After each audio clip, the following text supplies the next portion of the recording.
টি-20 বিশ্বকাপের খবর জানাবো। কাল শিরোপা নির্ধারণী ম্যাচ শেষ হচ্ছে আলোচিত টুর্নামেন্টের। স্বাগতিক আর ফেভারিট ভারতের প্রতিপক্ষ নিউজিল্যান্ড, যাদের দৌড় শুধুই ফাইনাল পর্যন্ত। সেই বাধার দেয়াল ভাঙার আরও একটি উপলক্ষ ব্ল্যাক ক্যাপদের। আহমেদাবাদের বিশাল আকৃতির স্টেডিয়ামে সন্ধ্যা 7:30টায় শুরু হবে ম্যাচ।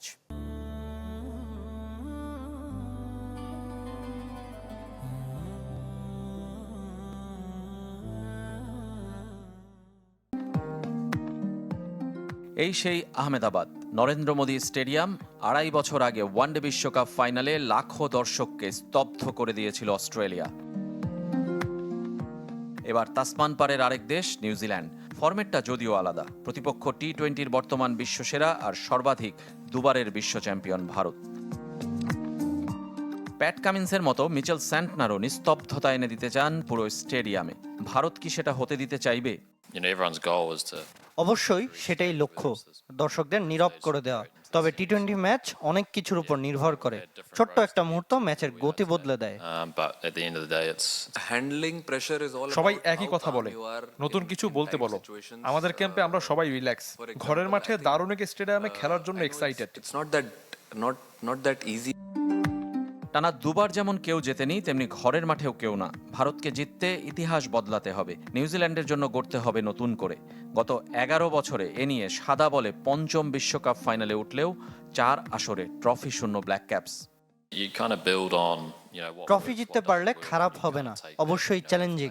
সবাই জানে আমরা হয়তো ফেভারিট নই, তবে আমরা জানি আমরা কি করতে পারি। এবারের বিশ্বকাপে দু দলের দেখা হয়নি, তবে টুর্নামেন্ট শুরুর আগে দ্বিপাক্ষিক সিরিজে ভারতের মাটিতেই 4-1 ব্যবধানে হেরেছিল কিউইরা। নিউজিল্যান্ড সতর্ক জাসপ্রীত বুমরাহকে নিয়ে, তবে শক্তির বিপরীতে চিন্তা অভিষেক শর্মাকে নিয়ে। ব্যাট হাতে যেদিন জ্বলে ওঠেন সেদিন বিধ্বংসী, কিন্তু অভাবটা শুধুই ধারাবাহিকতার। তবে এশিয়া কাপ, চ্যাম্পিয়ন্স ট্রফির ধারাবাহিকতায় চাপ জয়ের ক্ষমতা তৈরি হয়েছে টিম ইন্ডিয়ার। চাপের পরিস্থিতিতে কতটা শান্ত থাকতে পারেন সেটাই সফল হতে সাহায্য করে। এটা অনেক সহজ না। প্র্যাকটিসে চাপ নেওয়া, কঠিন ক্যাচ নেওয়া, ব্যাটিং করা বা একে অপরের সাথে কথা বলা, এগুলোই সাহায্য করে। আর ভারতের চিন্তা আইপিএলে কলকাতায় খেলা 3 cricketer Finn Allen, Tim Seifert আর রাচিন রবীন্দ্র। অ্যালেনের বিধ্বংসী ব্যাটিং তো সেমিতে সবাই দেখেছে। ভারতের সেমিও তরতাজা। ইংল্যান্ডের বিপক্ষে 250 রান। এখন হেসে খেলে যা নিয়ম বানিয়ে ফেলেছে টিম ইন্ডিয়া। রেজওয়ানুজ্জামান, চ্যানেল 24।